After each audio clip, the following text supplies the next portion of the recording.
Thanks. So I'm going to talk a little bit about using space APIs to create out of this world apps.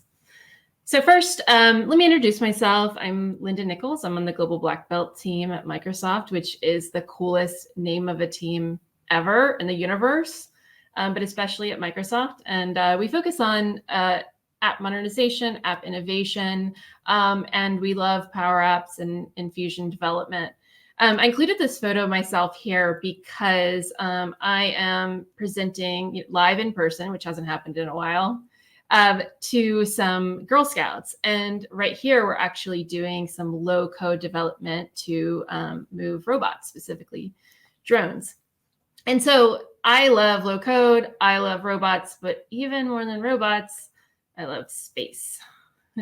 So here's my scenario here for space apps. So I want to make lots of cool space apps. There's a ton of data out there. There are NASA APIs. There are APIs about, near Earth objects and meteors and weather on Mars and the photo of the day and who's in space and where is the space shuttle. There's so much data out there that you can hit an API and get back all of this data in JSON format. And so I want to make all of these into apps.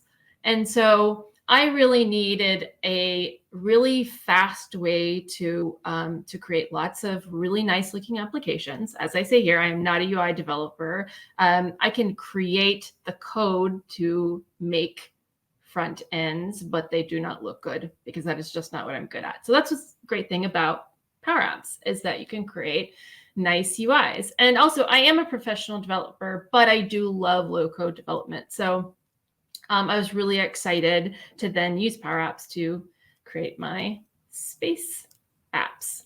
So I want to talk a little bit about what modern low code development looks like. So on the left here, we've got Visual Studio. That could be Visual Studio Code. That really could be your IDE of choice. GitHub, your revision control. And these are my professional developer tool set right here on the left. These are the things I'm comfortable with as a professional developer. On the right, I'm sort of starting from the bottom with Azure App Services. So really here, I really love serverless development. So for me, this is going to be Logic Apps. It's going to be Azure Functions. It's going to be this sort of low infrastructure, low overhead types of app services. And then those are then kind of fronted by API management. Now, API management here gives me a ton of features for my application. So I can aggregate lots of APIs together. Perhaps from app services, I even have microservices. And it also provides an extra layer of security if I need that. And right here, especially in the frame of talking about Power Apps, it creates a level of abstraction. So really, if I'm creating these custom connectors for my Power Apps, then they can use the URL for my API management APIs. And then whatever changes on the app side, maybe I change the backing services, or even I hit an external API, that URL stays the same and the custom connector stays largely the same. On the top here, I have Teams, because Teams is where I live. This is where my team lives. And so this is our main productivity tool. So if I'm talking about space apps, I want to share the space apps with my team. Well, the easiest way to do that is to create Power Apps for Teams so that when we are in our Teams channel, we can just see our cool space data. So now we're going to talk about Fusion development, which we've heard a few times here, even since the keynote with April and Scott. But I just want to kind of dive into how this applies to my space apps. So on the left, again, I have my professional developer toolset. And the idea here with Fusion development is that the professional development services are then interfacing with the citizen developers and their Power Platform kind of low code toolset.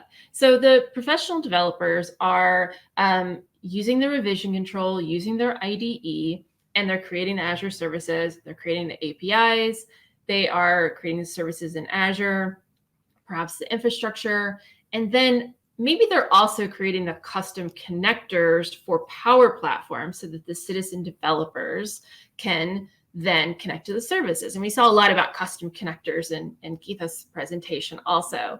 And then with Fusion development comes Fusion development teams. And so these are our pro developers and our citizen developers.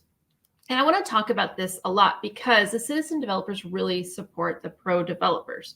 The pro developers are technically trained developers. They live in the code. They write code all the time. They write the back ends. They write the front ends. But they are not subject matter experts in everything. So the citizen developers are the subject matter experts. They are the best in their trade. They know their trade very well. And they're also probably tinkerers. They're probably people who are at least a little bit technical. Maybe they like Excel, maybe they like Access, maybe they used to be called Shadow IT. And so for this scenario here, we have our pro devs, and on our space team, our pro devs are the astronauts. And the astronauts are very busy. They are, very highly trained. They are laser focused on flying space shuttles and about everything related to space. They do not have time to learn how to mine an asteroid. So we bring in the citizen developers who are experts in mining and would know how to mine pretty much any material. We form a team with the pro developers and citizen developers together, with the astronauts then supporting the mining team to, prevent the end of the world. And, in the questions, feel free to, ask me anything about Armageddon canon or about plot holes in the movie Armageddon, or, you can tweet me at Lina Loop. So let's talk a little bit about space data APIs. And I didn't include Azure Space in here, but that's a whole other really cool thing that we can interface with to make Power Apps. But for right now, I'm kind of talking about more like open source space APIs. So NASA has many, many, many APIs just under their umbrella. So I have created apps before with their near Earth objects API to sort of predict which meteors, might strike or might not strike. Where is the space station is another great space API. And then we have the solar system open data. And finally, SpaceX. And this is specifically the unofficial kind of subreddit SpaceX REST API. And this is what I ended up using for one of my space apps, I should say. It's not the only space app, because the SpaceX API has some really great data on the crew. And I felt like for my app, everything starts with the crew. The crew goes on missions, the crew rides in vehicles, the crew operates the payload. So I would like to start with a crew directory. And then from there, I can, look at some other information.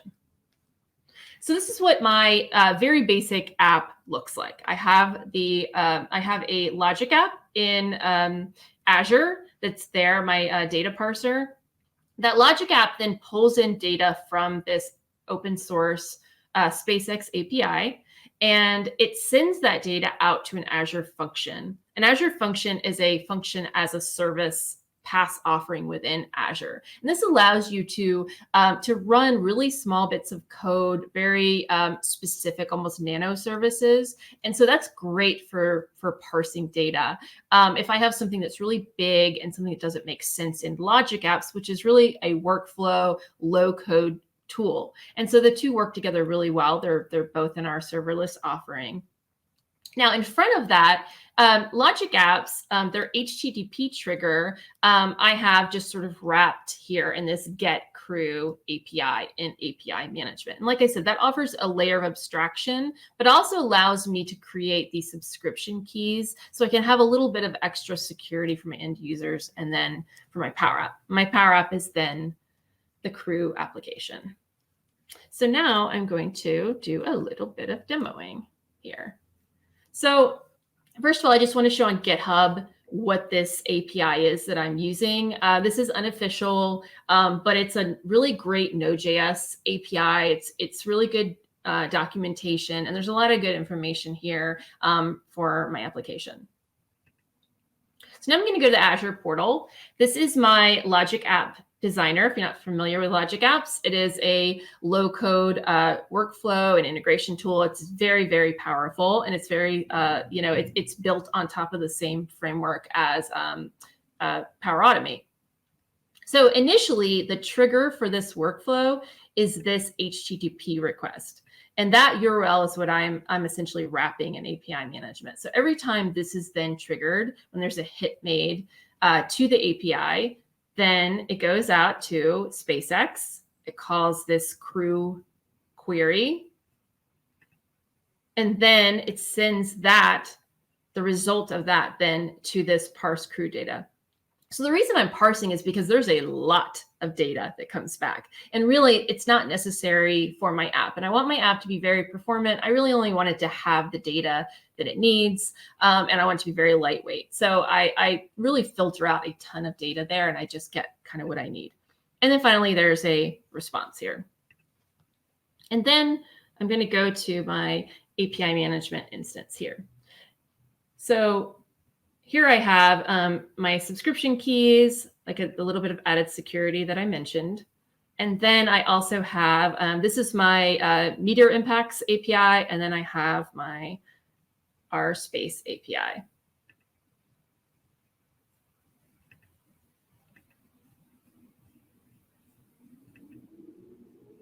Okay, so here I'm going to just test this API because I just want to give you an idea of what the data looks like that's coming back. And we're getting a few dots because this is indeed a live demo. But this is what the data looks like coming back. So we've got Wikipedia articles. We have lots of images. We have the patch images. We have the images of the astronauts, lots of information, flight numbers, launches, everything that's here.